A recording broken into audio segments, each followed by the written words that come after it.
Okay, so this is part 2. Here's our completed luminary.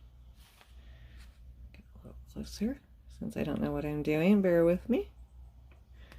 So I'm going to use the stamps. Well, I guess I'll have to give you a mini stamp lesson real quick. The stamps that I used to make the luminaries I posted. I got these rubber stamps at the dollar store of all places. A set like this would normally cost, I don't know, $12, $14, at least $10 normally.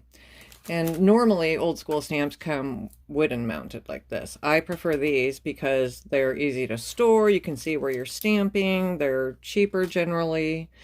These are fine too. They're just harder to store. These you can stamp on rounded surfaces also. And then these are a little bit more expensive generally. I do use wood-mounted stamps too, but so these you'll need a square. Usually you can buy the acrylic blocks with them too. I just happen to have a bunch of them. And the stamps open up like this, and you peel off the one you want to use, and you apply it to this block. Mine's kind of trashed. Oh, my luminary is still kind of sticky, so I was going to show you. You go like this. I'm going to go like this because I just made it, so to get off where it's kind of thicker. And I'll just kind of avoid those real sticky spots. Okay, so to do this process, you cannot use regular dye-based ink pads.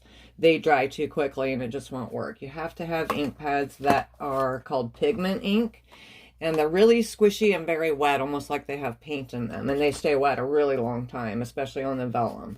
They come in all kinds of colors and color combinations. And it doesn't really matter what color you use if you're going to use a colored embossing powder. So what happens in this process is you stamp the stamp with the pigment ink, pour the powder on, pour off the excess, and melt it with the heat tool, and the powder melts to the ink and you get a shiny raised image. So that's what we're going to do.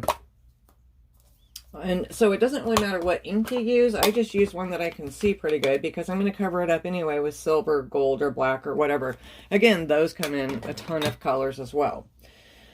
I'm going to use silver on here because I used gold mixative and I just want to mix it up. You can do whatever.